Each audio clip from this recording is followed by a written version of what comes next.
Ngomong mulu. Kalau mulai bilang abang. Udah dari tadi ngomong mulu males.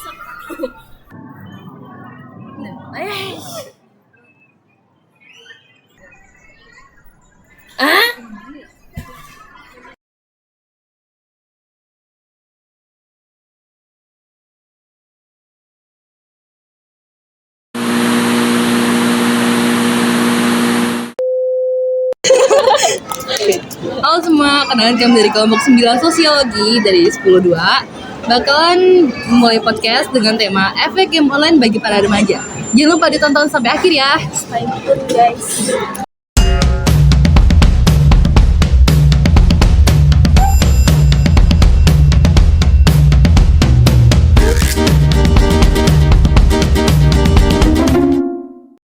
Halo masyarakat yang berbahagia, selamat datang di podcast Bincang Kecil bareng remaja. Dengan aku di sini Naysila Zakaria dan Dini Auliana Dipa. kami sebagai host ya, dan ditemani juga oleh para narasumber kita yaitu Aku Guru Devira Soleha. Saya Galang Ahmad Sudaralil. hari ini kita akan membahas tentang efek game online menurut para remaja nih. Let's get start. Nah, by the way guys, dari kalian ini ada nggak sih yang main game online gitu? Boleh tahu nggak gamenya apa aja yang kalian mainin? Gue sih nggak main, mungkin Galang main ya. Ya paling gua main game yaitu e-football doang paling. Oke, kalau boleh tahu menurut kalian game online itu apa sih? Menurut saya game online itu dimainkan secara online dan menggunakan jaringan internet. Ngomong mulu. Kalau mulai bilang abang. Udah dari tadi ngomong mulu males.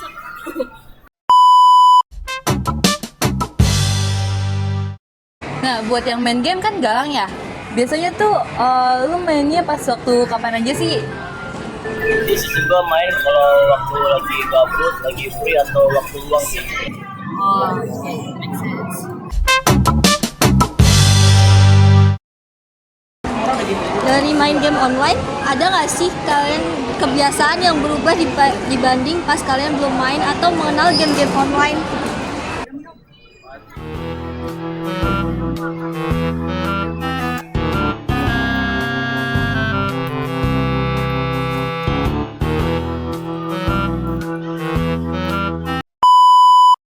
Biasanya ya awal waktu, terus kadang jadi menunda-nunda waktu, jadi nggak fokus, terus gampang emosi. Gua sih itu jadi pesan nggak ingat waktu, terus jadi malas belajar gitu.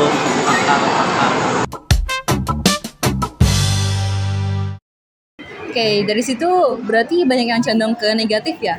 Tapi ada nggak sih efek positifnya menurut kalian dari game online tuh? Kalau menurut gue sih game itu kan banyak ya jenisnya.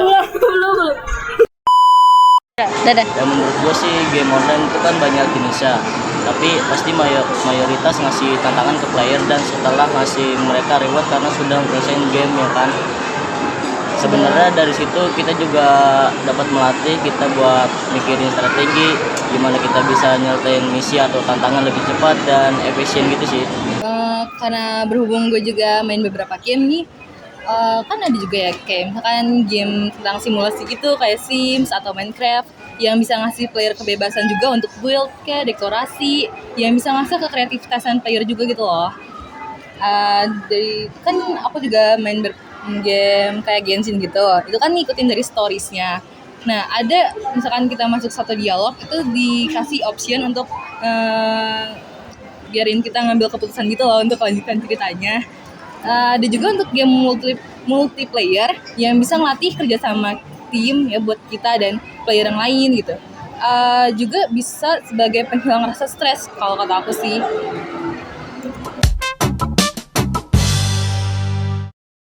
Buat yang main game, ada nggak cara nyimbangin antara main game dan aktivitas lainnya? Paling sih ya kita rencanain buat jadwal belajar dan bermain game, main di waktu luang saja atau di lagi gabut, tapi jangan dijadiin kerja juga.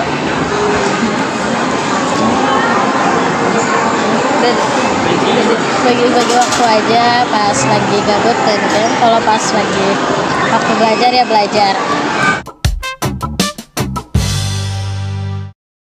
Beberapa tahun terakhir kan banyak yang artikel yang ngasih tahu kalau nggak cuma di kalangan remaja dan dewasa yang terpengaruh sama game online, tapi anak-anak juga ikut terpengaruh gitu. Ada nggak sih faktor yang bikin mereka kayak begitu? Ada sih biasanya dari orang tua yang nggak terlalu ngasih perhatian lebih. Misalnya pas anak rewel malah dikasih gadget, bukannya ditenangin dengan cara yang lain gitu.